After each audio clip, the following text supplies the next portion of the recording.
অবশেষে মা পৌঁছে গেল বাড়িতে। আফটারনুন, আমি এখন বেরোবো। ঈশানীরা পৌঁছে গেছে ওর মাসির বাড়িতে। গিয়ে আমাকে ফোন করেছিল যে বিকেল 4টের সময় ঠাকুর আনতে যাবে।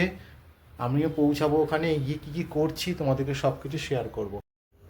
আমরা সবাই মিলে পালের বাড়িতে এসেছি। দেখো ঠাকুর তোলা হয়ে গেছে ভ্যানে। আমরা অনেকে মিলে এসেছি ঠাকুর নিতে।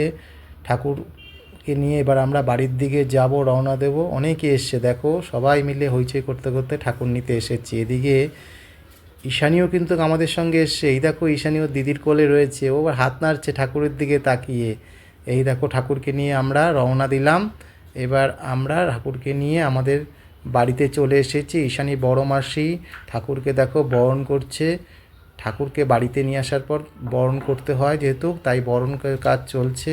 এবার আমরা ঠাকুরকে নিয়ে ভেতরের দিকে যাব, বরণ শেষ।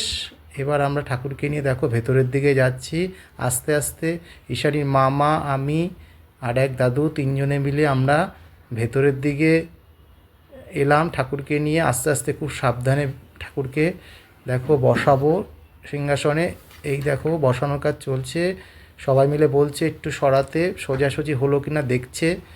বসানো প্রায় হয়ে গেছে। এই দেখো ঈশানীর আরেক মাসি ঠাকুরের সামনে আলপনা দিচ্ছে। আলপনা খুব সুন্দর, এই মাসি আলপনা দেয়, তাই সবাই মিলে আমরা সবাই দেখছি যে আলপনা কতটা দেওয়া হলো। আলপনা খুব ভালোভাবে দিচ্ছে মাসি। আলপনার কাজ প্রায় শেষের পর্যায়ে। এদিকে ঈশানীর বড় মাসি দেখো আলপনাটার ফাইনাল টাচ দিচ্ছে।